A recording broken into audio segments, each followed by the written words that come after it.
Spring has sprung, and we have a lot to talk about on the show today, including our 2025 fantasy baseball starting pitcher ranks on the RotoWire Fantasy Baseball Podcast.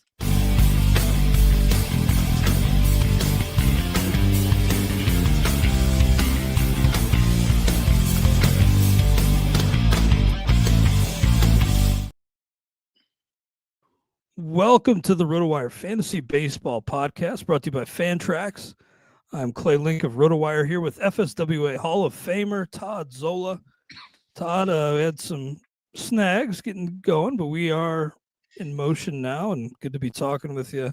Spring training games underway, and I think tomorrow is the first full day of Grapefruit League and Cactus League action. We're finally here. We finally have baseball to talk about, and I thought with the bulk of the show, we would spend some time on our pitcher rankings, our starting pitcher rankings, after we spent a lot of time on our closer rankings last week. Yeah, sounds like a plan. Starting pitching is kind of important. Yeah, it's sort of important to building a good team. And we'll have a new set of roundtable rankings going up today, and those will reflect my updated starting pitcher rankings that have been tweaked a little bit before the show today. But let's start first with some news out of spring training. Wyatt Langford, Todd, diagnosed with a mild oblique strain, going to be held out from baseball activities for 5 to 7 days. Right now, the Rangers are not expecting this to affect his opening day availability, Wyatt Langford, but this might kind of slow down the hype train a little bit. He didn't quite live up to expectations last season as a rookie, but still a really impressive season. Being drafted most places I've seen as a top 15 outfielder or borderline. But do you think this might push him down? Or is this something that, you don't really see affecting his draft status? Well, what concerns me is the fact that he's even hurt. Okay, maybe he's okay for opening day. Well, what if this were May 15th? He'd be out for 2 weeks or whatever it might be. So, I mean, this is a muscular individual. I'm a little, is he going to be an injury-prone guy with some soft muscle issues? That's what concerns me more than anything is the fact that he's not all right. He's back by spring, okay, but he's hurt so early. So yeah, I'm a little worried. I acquired him in a keeper league, and I'm all still excited to have him, but I think you have to temper expectations. Just he needs to prove he's durable. He hasn't done that. Yeah, missed some time last year, and even though they are saying that he'll be fine for opening day, oblique always scares me because, man, so much of your swing is tied to that oblique muscle, and any sort of further irritation or setback could really ding his outlook for 2025. So I think I lowered him a little bit. Still like him quite a bit, but have him behind like Michael Harris and others now, and we'll see. Just something to monitor for now, but 5 to 7 days out of baseball activities for Wyatt Langford. Over in Reds camp, Noelfi Marte is working with the prospects in camp. I think we both kind of assumed that Marte was a long shot to make the roster, given his struggles after returning from PED suspension last year. But this really seems to make it clear that he is, on the outside looking in. He's not with the main group, and I think this kind of pushes him out of the mixed league conversation, even as a reserve. I think Marte might be a tough sell for me in a mixed league. Before this news, I don't know if I would have called it a long shot. I would have said he had to earn this spot, because if you kind of do the math, there's at least one, extra player on the Reds, probably more. And that, Christian Encarnacion-Strand, he's probably not going anywhere, probably, but you never know. So sure, especially because the Reds acquired a couple of kind of veterans for the infield. So it did look like that Marte would have to earn it. And I think doesn't he have to show that he's a good player without the potential help from the Peds? I think he might. So it wouldn't surprise me at all at this point. I'm not giving up long-term. There's too much skill there. And I agree that probably not going to be a pick in a fab league, but I still think you can use Marte in a draft and hold. I think he'll get a shot at some point. But it absolutely, for those that in keeper leagues and dynasty, et cetera, It's a big blow, especially if you keep him on your roster to begin the year, knowing you're probably not going to use him on your roster. Yeah, that's true. I mean, a lot of hype when he came over from Seattle, but the PED suspension really kind of tampered things, and his own performance really set himself Yeah, back. So, yeah. by the way, we had a question from Eric Powell in the chat about who will be the Reds starting infield, and up the middle, pretty well set with Matt McLean returning, paired with Ellie De La Cruz in the middle infield. Then, on our depth chart, we have Gavin Lux at third base and Spencer Steer, who's injured right now, but at first. Terry Francona said he's going to mix and match these guys before settling on the ultimate alignment there to begin the season. But like Noel V. Marte, Christian Encarnacion Strand could be on the outside looking at, because they have Jamer Candelario as well. Right. And Steer can play the outfield. Now, Austin Hayes was brought in. Is he a platoon guy? Because you could definitely platoon the right-handed bat with Friedel and the Fraley, but you got Stuart Fairchild. There are just a lot of moving parts with the Reds. That's why I'm saying at least one, maybe two, and maybe it's Encarnacion Strand. That's outside looking in, at least to begin the season. It's a good. Don't forget they have Will Benson too. I know most people are off Will Benson now, and understandably so. But I think he's going to be in that mix for some starts against righties. There's a lot of moving parts. Absolutely. So it's a good problem to have if you're the Reds. It's a kind of bad problem to have if you're us, because we got to try to figure it all out. So, but I think I think Marte is pretty clear. You're right. I'm not counting on it. It's Encarnacion Strand. That's the guy that I'm going to keep an eye on early on to see where he's playing. Is he going to be DHing? Because there's still that spot. We'll see how that fleshes out. Yeah, I still see occasionally him being drafted, Encarnacion Strand, around pick 200. That just seems way too rich for my blood, given the injury, the poor performance, the just massive amount of Ks. Yeah. And just not having a set spot. I just think that's a pretty big leap of faith to take on Christian Encarnacion Strand. Earlier this week, Todd, we found out that Frankie Montas is going to be out 6 to 8 weeks for the New York Mets, and that's a pretty big blow to that rotation.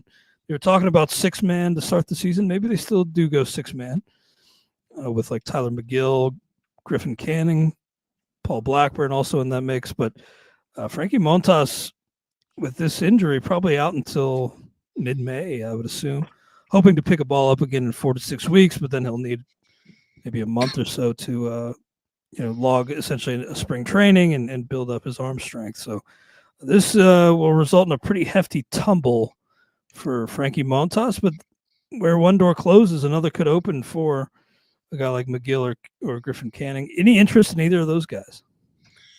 Yeah, because Citi Field is such a great place to stream. I do have interest in both. Yeah, I mean, Montas will tumble, but he's tumbling from a spot where he was already in the streaming range. Yeah. It was more of a potential pitch and ditch candidate if he showed Montas that he could, under control, stuff like that. So, yeah, Canning, I think, is the guy that I'm a little more interested in than McGill. I think we've seen McGill. I don't know that we've seen Canning with them. Well, we haven't seen Canning with the Mets.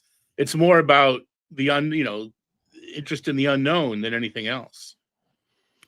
Yeah, I think there might still be something there with Canning. Yeah. And, McGill, who knows? But and I look at this rotation and think, as much money as the Mets spent, they added Clay Holmes to this mix as well. And, of course, the big addition being Juan Soto on the offensive side. But, Sean Manaea, Cody Senga, Holmes, David Peterson, McGill, Canning.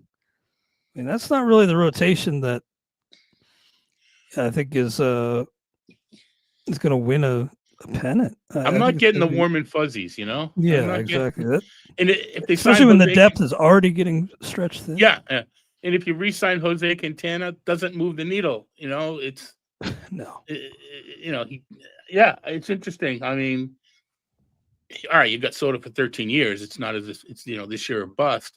but it's still a team that has aspirations. So we'll see. I don't, it's such a good place to pitch. We'll see if the Mets can piece it together. Can they? The bullpen isn't, Tampa bullpen, or I look at the Cleveland bullpen. Their managers have got experience managing 3-inning, 2-inning, 1-inning type games. I don't know that I trust the Mets to do that right now. Well, a few other quick notes, just kind of run through these before we get into the bulk of the show, which will be our discussion regarding our starting pitcher rankings for 2025. Masataka Yoshida said this week that he expects to be ready for opening day. We still have him listed, top the depth chart at DH, which I think makes sense. But yeah, kind of a strange situation unfolding there with Devers really digging his heels in on not moving from third base. I was, a little surprised, and I've heard it's kind of been the discussion around baseball this the past few days, just kind of a little bit of an odd situation. Do you think that this is a communication issue where they didn't really discuss this with Devers before they brought Bregman on? Perhaps. I think there's some of that going through an interpreter. I think there's something there. I wish Tristan Cassis, I wish his answer was, my job is to play and show I can be durable at first base, and I'd let the skip make the lineup out instead of saying what he did, Cassis did. That's what Cassis does. He gave the player-friendly response. Yeah, I think Devers is the best third baseman in the league. Okay, good. Cassis is out there. I love him. I love the fact that he's his own guy. He's about out there, but there does seem to be a lack of communication. McClure doesn't seem to be concerned. Now, the kind of wet noodle in this whole thing, you mentioned Yoshida, kind of tie it back to Yoshida. We like to say these things usually take care of themselves. Devers is behind the camp because his shoulders are still sore. And it's that's not possessive, that's plural. Shoulders, both. So or not so much, but it's not shoulder is, made it a contraction. That is both of his shoulders, which is a concern. So by saying take care of itself, I mean, would it be shocking if there's a kind of manager speak way to spin this that, well, I mean, all we can do is DH right now, so he's going to DH. I mean, that's a viable way to approach this. And then Bregman plays third, and then Vaughn Grissom and/or David Hamilton play second, unless Christian Campbell wins the job in the spring.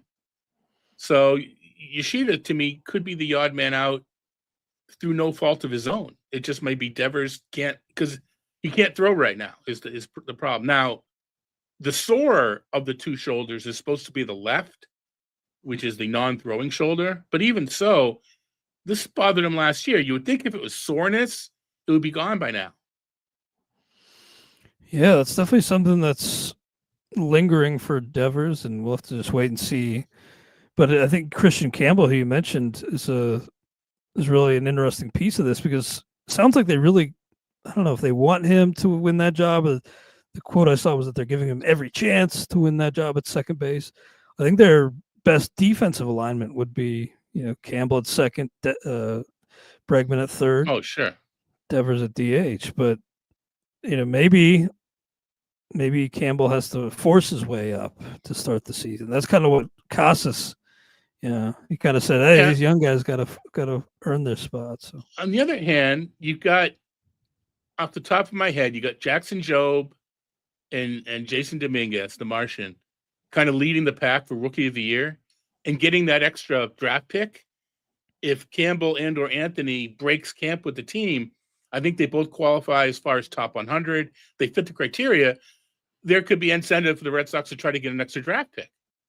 So I wonder how much that'll play in to the whole scenario. I mean, am I missing someone? You got Jobe and Dominguez. Am I missing another? I mean, there's Langford from past years. Who's the guy I'm missing? If there is maybe one? Robin Anthony on the same team. Well, the same team. It's the same idea. Yeah. Right. Those are the guys off the top of my head. Yeah. That are. I mean, in past years, it's someone. Oh, it's going to be Wyatt Langford unless he falls in his face, which kind of he did. Well, it didn't fall in his face, but you know what I mean. So I don't know and there's no one that we don't have to have an intervention with you this year, Clay, because there's no minor leaguer that's being drafted like in the 5th round. Hey, that's fair. That's fair. I have in the past, shot myself in the foot by doing that.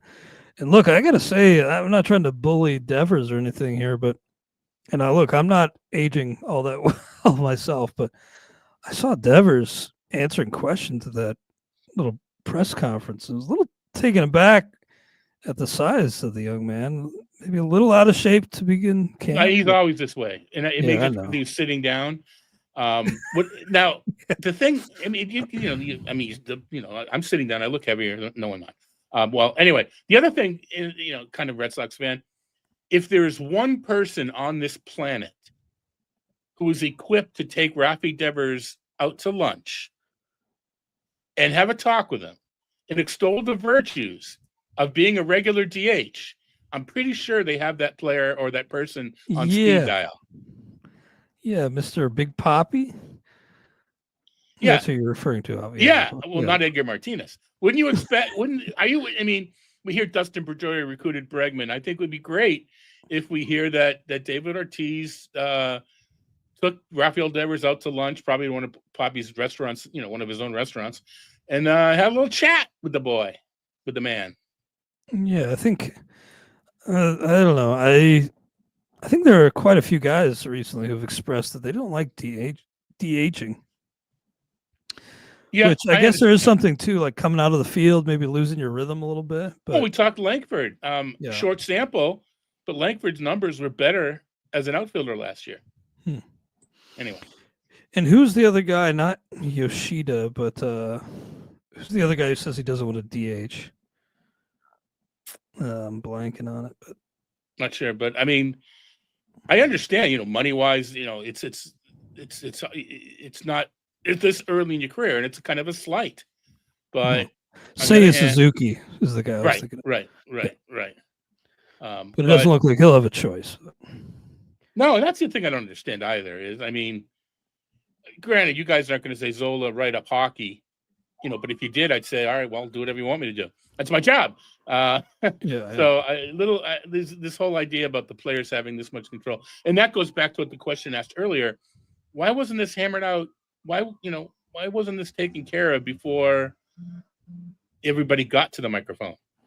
And Devers said that he was surprised that they even asked after the fact.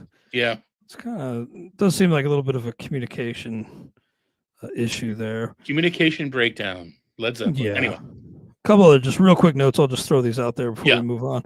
Victor Vodnik in the mix for saves in Colorado, along with Seth Halverson and Tyler Kinley. All I heard was wah, wah, wah, wah, wah, wah. Anytime you talk about Colorado, I mean, it's our job to report on the Colorado saves. As a drafter, I'm not touching them. Yeah, I looked into Victor Vodnik. I was just like, I don't know. Uncle Ted apparently likes Seth Halverson. Yeah, Uncle Ted likes a lot of things that we shouldn't be liking. Finally, Andrew Heaney to the Pirates on a 1-year deal. Interesting. Yeah, pretty good starting pitching, but that offense, I think it's probably going to be tough for them to claw out of the cellar in that division. We'll see, but Spencer Horwitz out, so when you got Jared Triolo at first, Cabrian Hayes, who hasn't really done much offensively, Isaiah Kiner-Falefa. I don't know.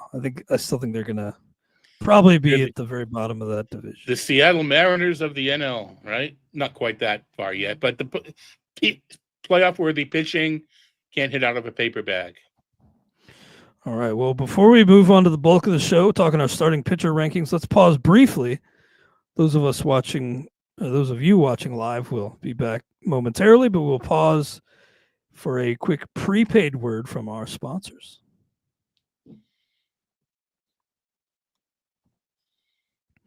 All right, we're back on the show. Thanks for joining us here on the RotoWire Fantasy Baseball Podcast. Clay Link here with Todd Zola on this Friday afternoon.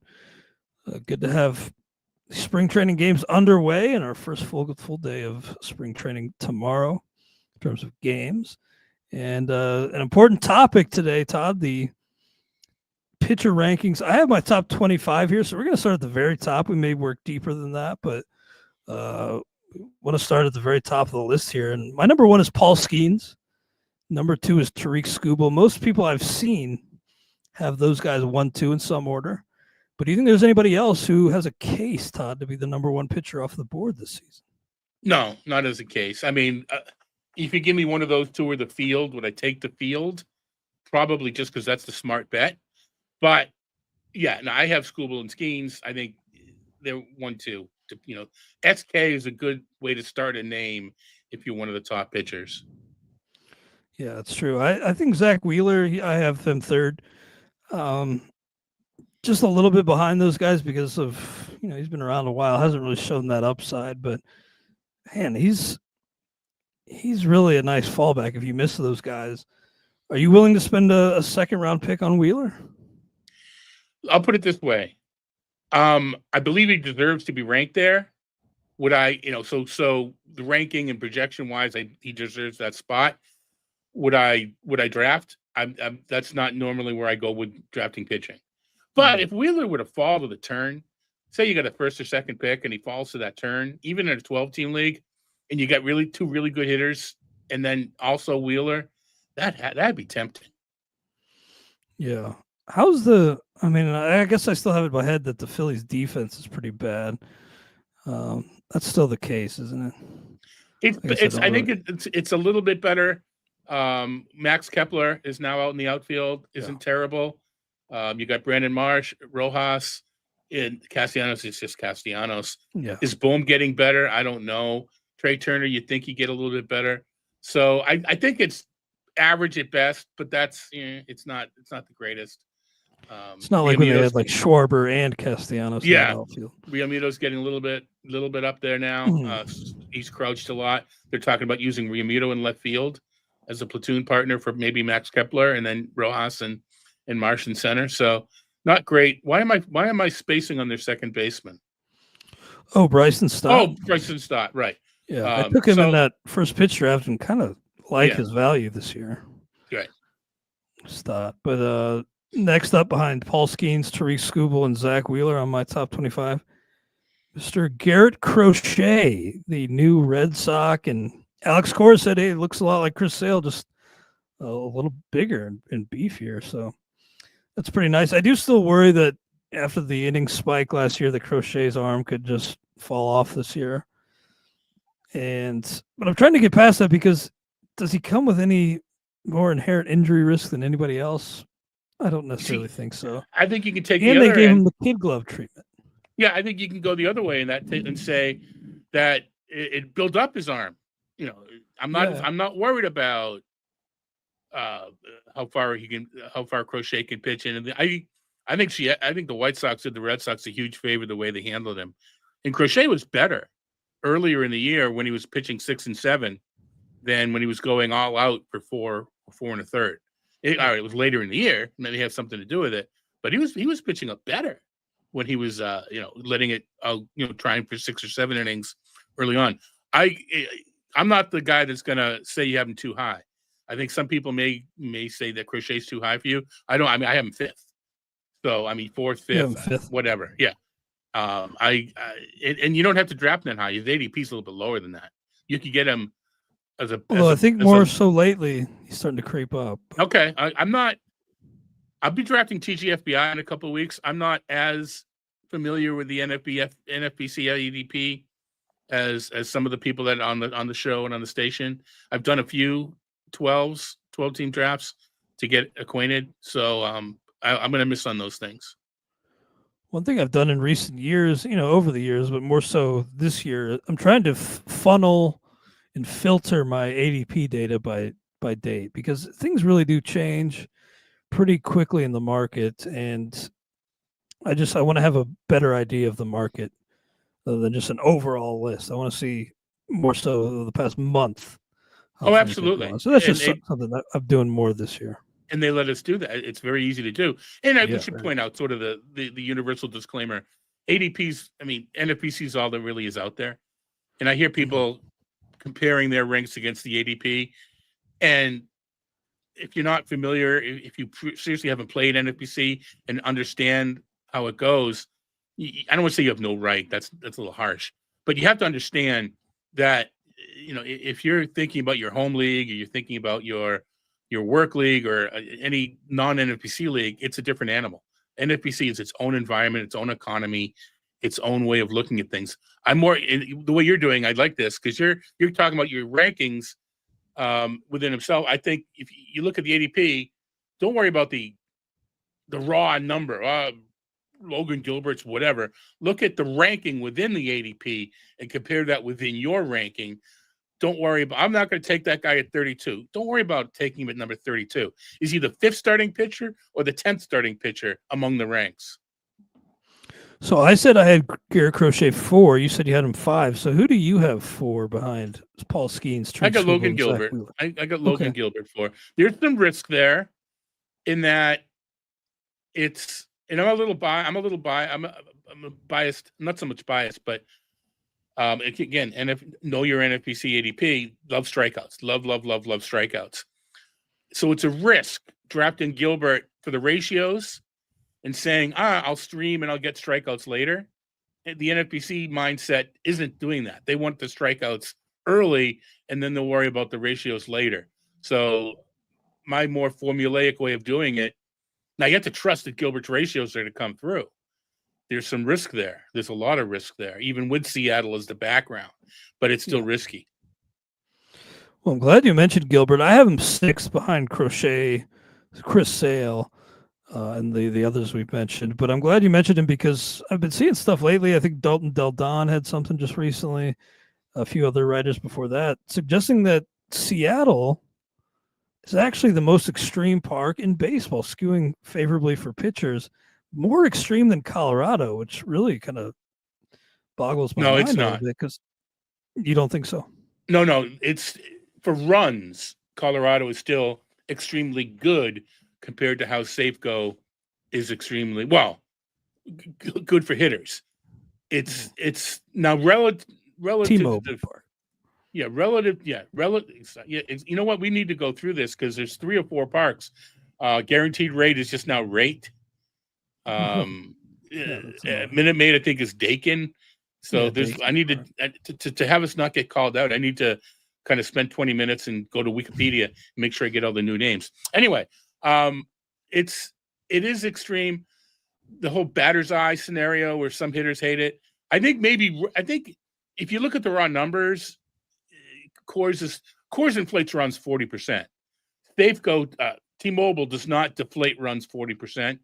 But I think if you look at relative to the field, it may, because there are a lot of other good hitting parks that are close to Coors Field. I don't know. American Ballpark. Yeah, American Family Field, Fenway. There are some inflate runs. I think the delta between Safeco, T-Mobile, and the rest, even it's now flipped. It's more pitcher friendly than Citi Field, which is kind of a surprise. And you got the Coliseum out of there, you got the Trop out of there. 2 really good pitchers parks. They're no longer, in the mix. I think the difference between T-Mobile and the field might be different than the difference between Coors Field and the field. Maybe that's the angle they're taking. Yeah, that sounds right. Because I do think Great American Ballpark played almost like Coors last year. So maybe it's more so the gap from T-Mobile to the next is just bigger than it is from Coors to the next on the hitting side. Number 7, I have Corbin Burns. Now, this is one where I haven't drafted him yet, and I may have to lower him just based on feel. It's still does a whole lot well. More than feel. You can lower him on more than feel. Yeah, look at the dropping strikeout rate. Yeah, the strikeout rate, pretty darn troubling. Only 23.1% last year. Dropping whiff rate on his curve, pretty significant. Wrong side of 30, and new team. Plus, you're gonna have to go into Coors. You're gonna have to go into Los Angeles, and San Francisco's competitive. I haven't made the call yet, but Burns, I think, ultimately will be fringe top 10, not 7, and pretty well locked into the top 10. I'm at 11, so I'm right with you there. And I think you have to allow for possibility of the strikeout rate bouncing back. But if it falls any further, I mean, it's dangerous. So I'm with you as far as a little bit of skepticism. I got Dylan Cease up at number 6. Wow. I have him 10th. Yeah, I think there's another, and we should point out that once you get past, say, the top 3 or 4, the difference between these guys is kind of small. I mean, so it's not picking nits a little bit between these. Yeah, a little bit. But I think Cease, I just think he and all right, I'm going to say this, he's going to get traded, but it's perfect fit, mindset, everything else. I just think it's the perfect club for Dylan Cease, and I think there is another level. Let's hope he doesn't get traded. Unless it's to the Red Sox. Yeah, that's true. That could actually be a pretty nice landing spot if that were the landing spot. I have Corbin Burns 7, and then George Kirby 8. Look, a lot of it is the park, but the walk rate as well. Still lacking the high end Ks though, so he may be another guy end up pushing down the list a little bit. Because with that ace, I need those strikeouts locked in, and realistically, you want to look at all the numbers, ratios, everything. But if you tie everything to strikeouts, I think you're doing pretty well. And Kirby just lacks that element. So while I like him, I could see him falling in my next update. A little bit. I think I have him 13 or 14, 15 in that range. And for that very reason, that there's it's same with Gilbert. Gilbert's a little stronger for strikeouts, so it's not as worrisome. But Kirby is so dependent on the ratios, that low walk rate, that there's just more variance. Because if you are counting on George Kirby to balance to lower your whip, and he has a bad year, and you're purposely adding in high strikeout and high ratio guys later, your ratios are just done. It's hard. You can do it, but you're working from behind the 8 ball if you're trying to pick up ratios. Eric in the chat was wondering, why would the Padres trade Cease? Well, he is in his final year of team control. The whole it's not a baseball thing. Yeah, it's not a baseball thing. It's the whole mess up with the management, within the management, the infighting, and just trying to cut salary. It's not a baseball thing. Infighting between what, the front office and the ownership, or what? Yeah, it's the owner. It's the suing of the wife suing the brothers or something. I don't want to misquote it. There are people that are a little bit. There's some, as far as the ownership goes, who's in control of the team. Interesting. I'm not as familiar with this Padres drama as you, but interesting. All right. Well, next up, behind Corbin Burns, George Kirby, I have Cole Reagans at number 9. Really like what he did last year, and as I said, strikeouts, and 223 last year. Maybe even room for more if he's able to add a few more innings. I think there's room for growth with wins. Maybe not the whip asset that you'd love him to be. That's the trouble. A plus in the category, though. But do you think that's a little too rich at number 9 for Cole Reagans? Well, I got him at 7, so I don't think it's too rich. Wow. I have talked to people that have him up even higher. Okay. And I think it's the whip. We kind of overlook whip. We don't really think about it. An above average walk rate, and he doesn't have a low enough BABIP to compensate. And whip, again, and I'm the one in 6 months is going to say you can still make up points in ratios. And 6 months previous, I'm saying you don't want to bury your ratios early. It's not the same argument. I'm talking, make up a point or two when you're in the standings versus having a chance for 3rd place or having a chance for 7th place is kind of where we're at this point. But that's the thing with Reagans. He's proven everything else. Durability, et cetera, et cetera, et cetera. You said you had Chris Sale 6th? 5th. 5th, yeah, that's aggressive. I mean, we could. It's health. I mean, who are my rankings are more about. Is it you're kind of maxing out the innings? If I'm looking at it as a weighted average of plausible outcomes, you get plausible outcomes, he might get hurt. Oh no, there goes the chat. Is there Is there another? How many spores are there? There goes the neighborhood. Oh Oh well, we God. appreciate the back and forth. Spore Hopefully, meet it's all in Ted. good fun. Spore meet Ted. Ted meet Spore. Go for it. You make a good point about Sale. Maybe I should reconsider that position on Sale. But I do Well, think, remember that's the that last 90%. injury? That last injury he had was to his right wrist falling off a bike or a motorcycle or whatever.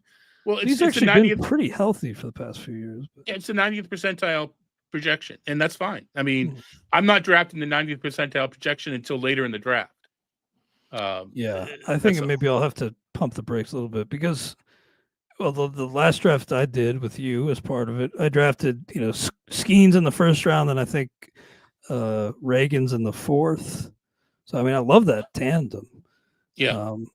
I think spending a third on Sale would be a little tough to swallow. I'd rather have Reagan's in the fourth. But behind Reagan's Dylan Cease, and then Framber Valdez, who I get a sense that you're pretty high on Framber. I don't know if you have him quite this high overall in the starting pitcher rankings, but really a whole lot to like here. Returned from injury and was quite good. Still expect that team to be competitive in the AL West as well. So give me Framber all day this season. I got him ninth, so I am optimistic. The strikeout rate isn't quite elite, but I think there's some growth there. And Houston's one of the laboratories. I think he can get a little bit higher. Again, though, knowing NFBC ADP, they're not going to rank him as high because he doesn't have the raw strikeout rate. So there's somewhat of a buying opportunity. But again, anybody who's reliant, and it's ground balls, and the whip can go up because there's so many ground balls with Valdez. But I'll, if I am waiting on pitching, if I can get me a Framber Valdez as one of my top two, I don't care about the fact that I waited on pitching. I mean, I have him ranked as a top 5 or top 10 pitcher. He dropped a little bit in my ranking. I had him top 5. But he's now top 10. Yeah, the raw strikeout's not great, but he was up around 200 innings each of the prior 2 seasons before last year, and with that, was able to compile a good number of strikeouts. Has reached 200 strikeouts once in 2023 for Framber Valdez, and the ground balls are just such a strong selling point with him. Yeah, but also, if things go wrong on the BABIP side, a lot of balls in play means a lot of the chance. There's more variance. So for sure. He could be subject to the whims of batted ball variance. A guy I lowered, Jacob deGrom. I have him 12th now. Obviously, Jacob deGrom's at his peak, maybe the best pitcher I've ever seen in all baseball. At his height, was just so dominant. But 10.2 innings, 30 in the third inning, 64 in the third innings. I just don't know how you could draft this guy with any sort of reasonable expectation of him even getting to like 120, 130. I mean, that seems like pie in the sky. Can still do a lot and really help your team in that limited workload. But, and even at 12 now, I was thinking, man, maybe I should lower him further. I just think, the best indicator of what's to come is what's happened. And I just don't see how you can feel good about taking Jacob deGrom as a top 10 starting pitcher. It's funny that Paul's on the chat with us because I know Paul just took Jacob deGrom fairly early in the league. Oh, no shot at Paul. No. Him and Uncle Ted This is I mean, there are some people that know pitching that are taking deGrom early, and I have FOMO over, I don't know, Julio Rodriguez fading him, or I'm having no FOMO fading deGrom. I'm not. And my recent performance is not worthy of what I'm about to say, but I'm going to say it anyway. I don't think I need deGrom in the 3rd, 4th, 5th round to win. And I don't. I think I don't use the word desperation either because that's not right. But to me, I don't think I can't do it. I just can't take deGrom that early. I know he's got the flow back, which makes me think a little bit more. Though I don't know. Getting up there in age, and I know there's an argument out there now that it's kind of like one injury over the past several years that has set him back, and it's not like a bunch of injuries, but there was still some shoulder issues. I think there's just too much risk. And I know the upside is, like you said, the best pitcher in the league. I just can't do it. Yeah, and the more I play, and especially in these big high stakes leagues, I get the desire to go, all right, well, I'm going for it all. I'm going for the main event overall prize.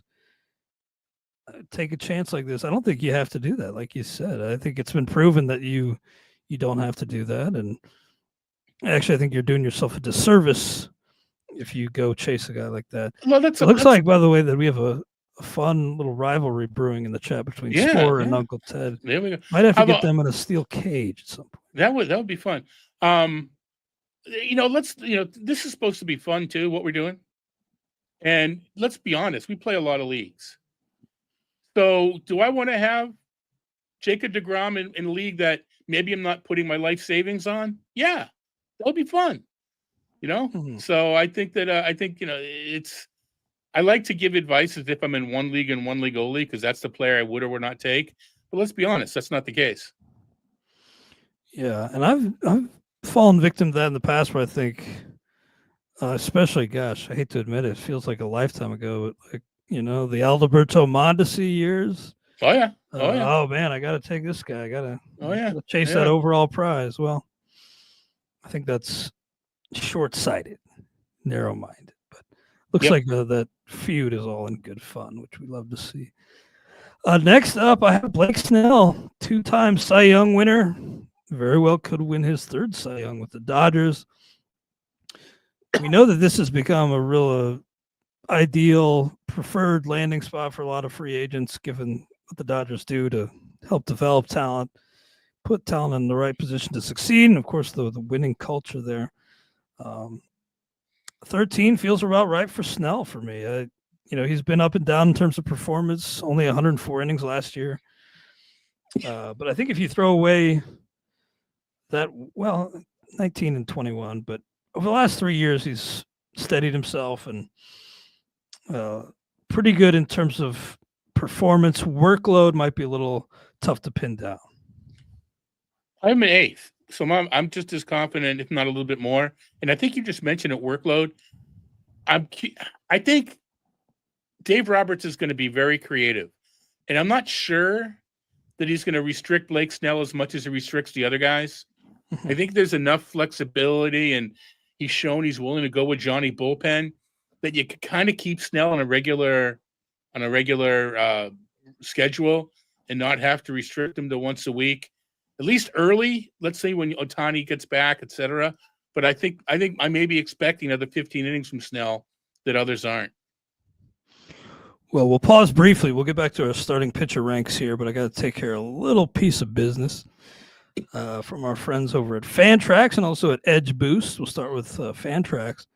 Fantrax is the most customizable fantasy platform in the industry, offering the greatest fantasy experience for your dynasty, keeper, redraft, and best ball leagues. Coming from another service, Fantrax makes it easy. Fantrax can import any of your current leagues and customize if needed. Fantrax offers the most in-depth player pool in the industry, including minor league players. Do you need a customizable commissioner service for your fantasy league? Fantrax offers more customization than any other platform. Waivers, categories, scoring system, schedule. Fantrax offers custom solutions for all that and more, and it's all free. Sign up for free today and be entered to win an official MLB signed jersey from Vladimir Guerrero Jr., who did not come to any sort of agreement with the Blue Jays. Simply go to fantrax.com/rotowire and sign up today. That's fantrax.com/rotowire. Fantrax, the home of fantasy sports. Also, a word from our friends over at Edge Boost. Have you ever had your credit card declined or had to call your bank at 3 a.m. in Vegas?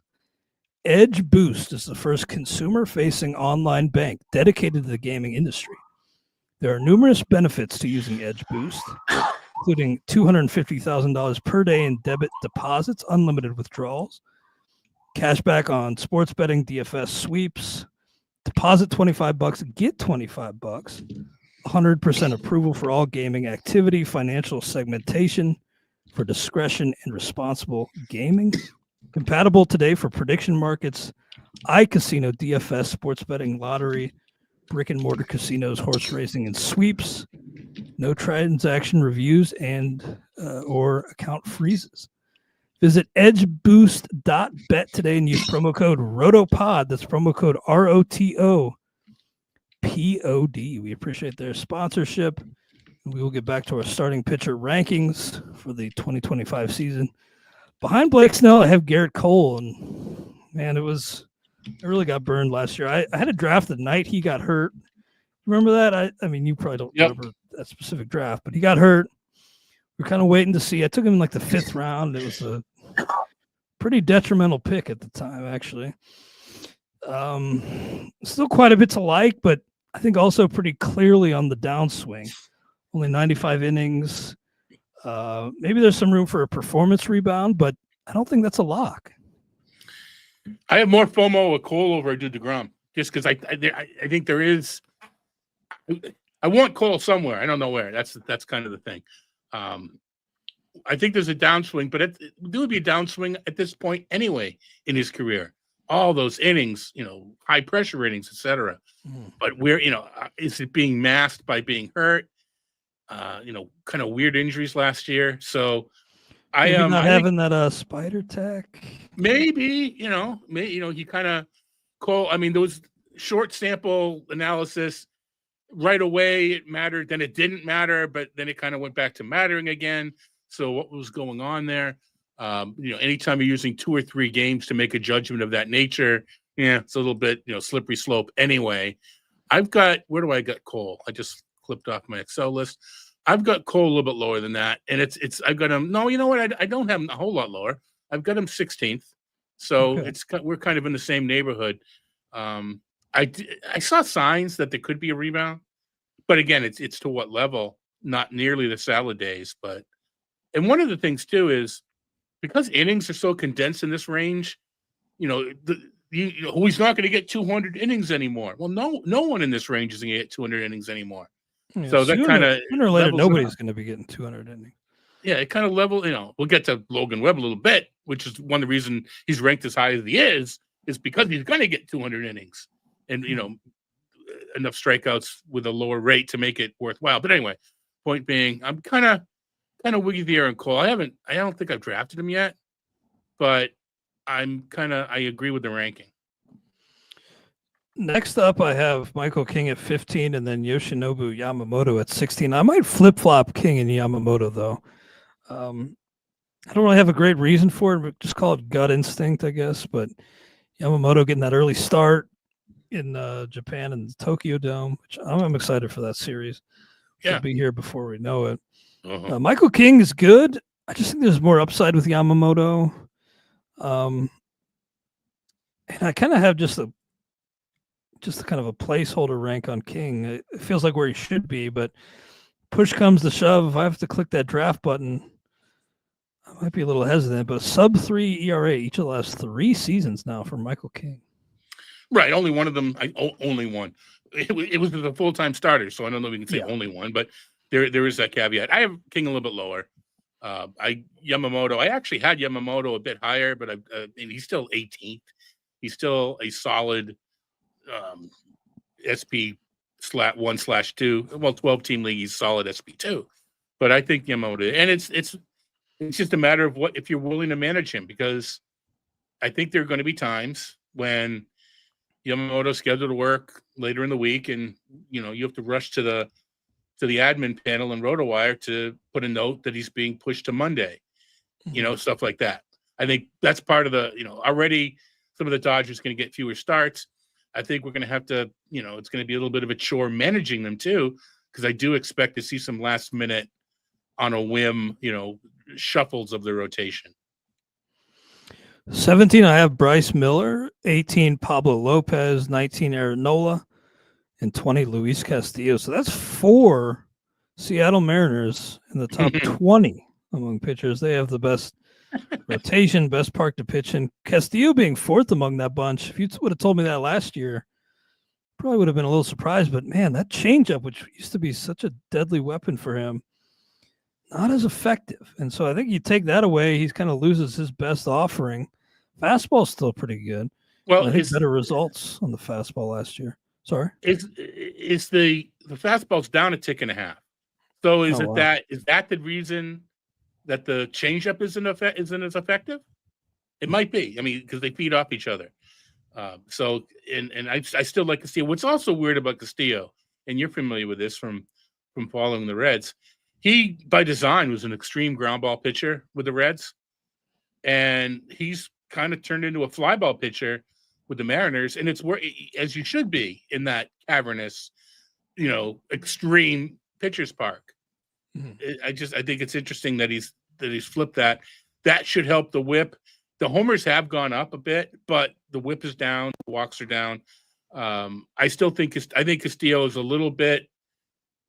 Sometimes you get compared to what people think you should be and not what you are, especially if you're more of the feel type drafter. In that, well, Castillo should be really good. He's not that good, and you kind of in your head lower him further than you probably should, because what he is still pretty good. If you know what I mean, kind of whereas the numerical spreadsheet way captures that, but spreadsheets miss everything what you use in your head. It's not perfect because you should be looking at more recent performance for like a Michael King and override the spreadsheet. So it's good and bad. You just have to know. But I think that might be happening with Castillo. Is people look at him and goes, he's not nearly as good as he should be, and they drop him too much. Angelo in the chat mentioned that he's all in on Spencer Schwellenbach, not a guy who made my top 25 list here, but the more I dug in on Schwellenbach, the more I really liked what I saw. So I think don't he's mind getting that. little too much helium. You think he's getting a little too much Schwellenbach? I want to see it, and maybe this is just me, old me. I can't make a mistake with pitching this early. I just can't. So I don't want to take a chance. I love what I see like you do under the hood, but I can't make a mistake with pitching, and he hasn't proven it. Yeah, hasn't proven it, and there was that big inning workload spike. I know we're many years removed from the Verducci effect being a thing, but it is a question of will he be able to do it again with that workload. Yeah. Freddie Peralta, I have 21 now. He's an ace in theory, a little bit less so in practice. I mean, he's a good arm, but I think we may have seen the best of Freddie Peralta. You've been mentioning lately that American Family Field is really hitter friendly, which not something that I had in my head previous years. But the park really playing friendly for hitters now.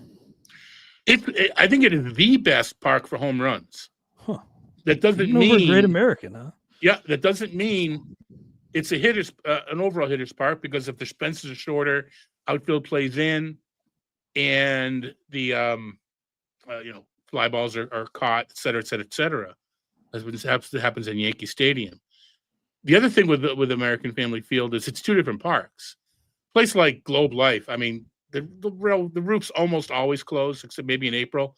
American Family Field plays two different ways. It plays roof on and roof off. If you play DFS, if you're a prop guy, prop better, just a better in general, you got to know where the roof is in American Family Field, because it's two different parks. So I think it's much more friendly with the roof closed. I'm probably putting my mouth there, but I need to look that up. But it's two different parks. Interesting. Well, number 22 rather, I have Hunter Greene. The last real piece missing here is the workload. I don't know, the fact that piece is still missing. Great American Ballpark.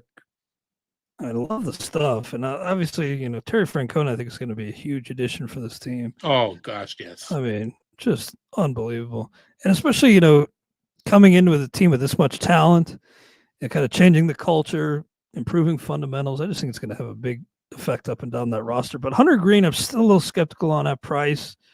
I feel like at 22 among pitchers, I'm probably not going to get much Hunter Greene.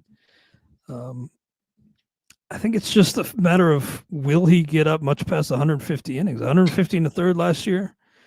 But is there room for growth with the workload? I still question that. Yeah, I mean, hand in hand with workload is durability.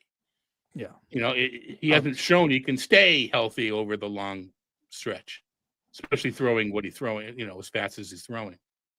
Spore made a good point. Great to have Spore in the chat, by the way. He says he doesn't buy Hunter Greene's home run suppression from last year, a pure home run per fly ball drop, which doesn't feel bankable. I think that's a good point, especially in Great American Ballpark, where a few bad outings, could really inflate that home run rate. Yeah, if I could learn one thing about this season before it happens, the genie, whatever, the genie in the bottle, tell me how the ball's going to play, because it was a little bit dead last year, and certain players benefited more, and hitters and pitchers benefited more and or less, and I just tell me how the ball's going to play before anything else, and we just don't know.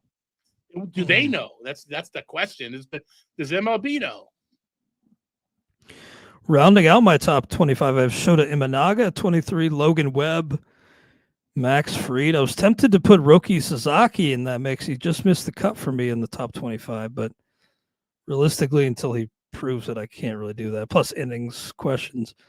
But Imanaga, Logan Webb certainly doesn't have those innings questions, but Imanaga, I feel like his first half was so good, and this Cubs team has done quite a bit to improve. So if he's able to be more consistent throughout the entire campaign, which is no small, ask, because it is a long season, very hard to maintain your performance at that level and stay on the field all season. But if he's able to make, 31 starts and maintain similar ratios, I think he'll be a pretty nice bargain, actually, at 23 among pitchers. No, I agree. Absolutely agree. The Cubs did some cool things within convincing him to throw up in the zone. The ball could fly a little more. Maybe he's in trouble, but I agree. They're talking in the chat about Tampa, and I've been talking about this myself. And the fact that they are so used to pitching in the Trop, where you can get into routine because it's indoors, and this is when you warm up. This is blah blah blah blah. And now they're going outside, and there's going to be potential rain delays, and there's so many home games early that you double headers and everything else. I am very wary of Tampa Bay pitching. It's still good, but I am, Tampa Trop stream. I am not in that mode this year with the Tampa Bay pitching. I think that it just, and then later in the year, they're on the road, which is just wear and tear, just, always on a plane, not in your own bed. I think this is going to be a tough year for Tampa. Now the hitters should love the right field porch, because it's built exactly like Yankee Stadium, and it's hotter and it's more humid. So the ball's going to fly even more. So the hitters, I'm Brandon Lau when he's healthy, all over it. But I'm a little bit, and I used, part of my strategy is draft every single person with a Rays uniform that pitches, because they're going to be good. I don't know this year. Yeah, I hear you on that. Well, I want to mention some other, honorable mentions here. Tanner Bybee, Hunter Brown, Zach Gallen. Zach Gallen's really kind of fallen from borderline A status. If he was ever there for you to begin with. I mean, I kind of thought he could be that guy. But it seems like a lot of people are now off of Zach Gallen. Do you think there might be a buying opportunity? Yeah, and it's the strikeouts, and it's interesting that Burns is on the same team. But no, it's still a good setup. I mean, as long as you get him as your third starting pitcher, I think you're fine.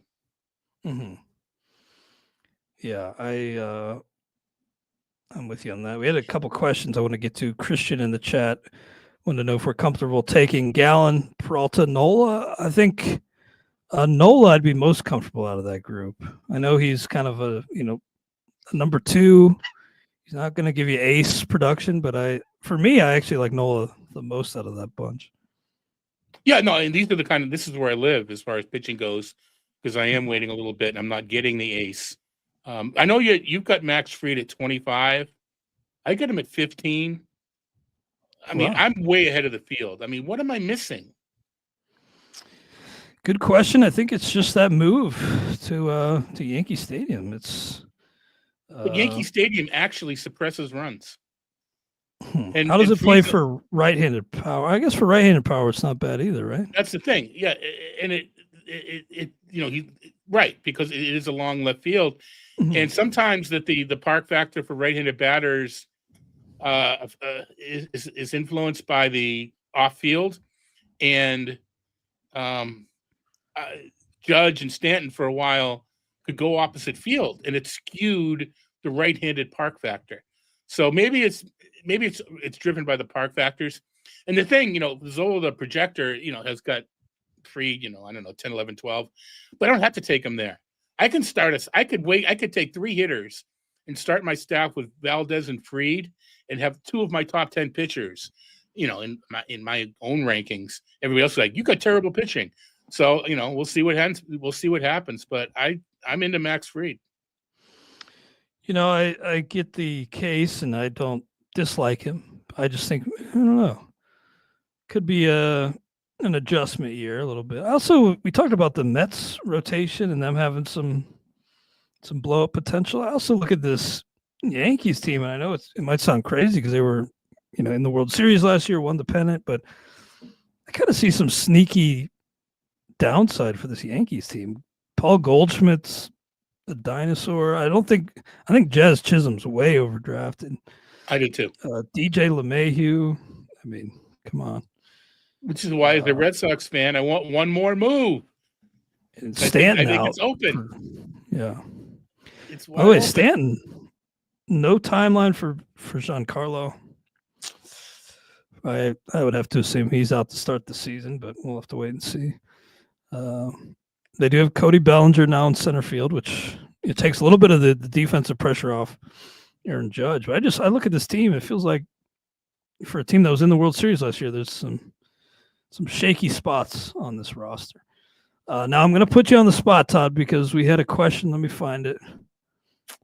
And I'm putting myself on the spot too here because I don't really know. But we had a question. Who is your number one sleeper starter that will have an amazing year? Figure we could end on this. Again, I'm putting you on the spot. How far down is Brendan Pfaadt a sleeper? Yeah, that works. I think he's like an SP4 or 5. I think he can be an SP2. And we're kind of doubt poo-pooing Burns and Gallen a little bit. I think Brendan Pfaadt is he could be the best pitcher in that staff. I don't hate that at all. It's pretty interesting. I am gonna have to find one who I think, the best.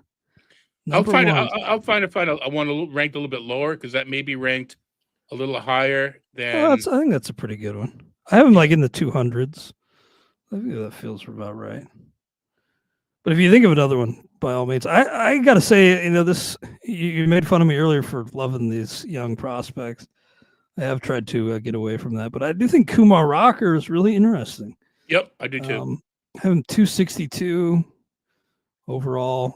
I think you could probably get him around that price, and a lot of issues throughout his career. Of course, we knew he was drafted, didn't sign when he was. Actually, I guess it was the second time he was drafted by the Mets in 2021. Didn't sign. Then the Rangers took him 3rd overall in 2022. Finally reached the majors last year, made 3 starts. Numbers weren't stellar, but if he trims that walk rate down, I think he could be pretty interesting. So. Real quick, Tobias Myers interests me. I know I don't love the park, but Milwaukee has got, the laboratory's the buzz. If you're listening to this podcast, you'll hear us talking about, pitching laboratory. And along those lines, the Nationals are starting to show the ability to develop pitching. DJ Hertz and Mitchell Parker, they're different guys. One's a field guy, command control, and the other's a strikeout guy. But I'm interested in both of those later in a draft as streamers. Yeah, we had some mentions in the chat of Caden Dana, Cody Bradford, Tobias Myers. Jordan likes Nick Lodolo. I do too. I still have hope. Still have hope. Giving up. I actually am. Another one of my picks on that team would be Brady Singer.